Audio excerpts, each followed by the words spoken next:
why should not a student sitting, say, in Darbhanga or say in Coimbatore or say in Trichy should get the similar kind of experience sitting Correct. in their own vicinity, in their own town, small town, village, city, whatever you want to call it, right? That's where the access will go. Now, if you double down on this, what it means that they are learning in their local language. It means they are learning on any kind of device they have right now. It also means that their level of understanding is at par with any student who is sitting in any kind of a city or a metro city, or for that matter, maybe abroad.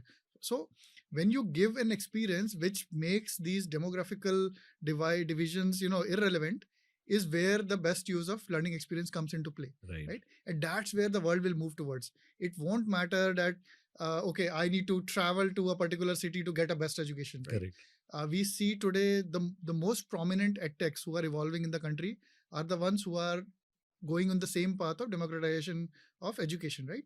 How can I give the same learning experience to a student irrespective of where he or she is sitting? Right.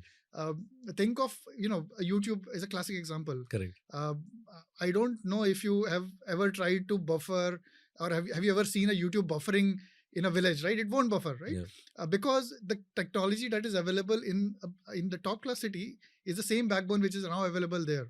So Correct. that's what I'm talking about, that it doesn't matter where you are. It doesn't matter what kind of, is it a tablet? Is it a laptop? Is it an old laptop or a new laptop? Is it a small device, expensive device? Is it an iPhone or a Android? It should not matter.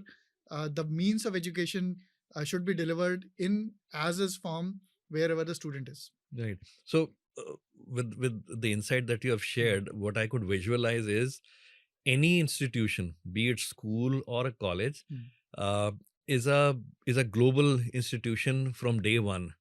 And not from demography perspective.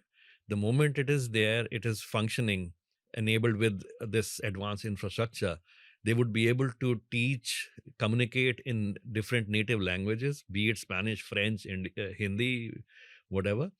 And also availability of the infrastructure. So it's not necessary for a particular, people used to travel hours for education. Now it's at the vicinity of, they can be on a beach and study as well. Right lifestyle balance. Wonderful. Thanks, Vaibhav. And from curriculum perspective, what do you see? Again, this was from the infrastructure, but from the curriculum perspective, what do you see as the skills which would be on the highest demand by 2030? So building on top of AI is going to be the next wave of technological intervention in education, right? Now, if you go a bit deeper into what it means, right?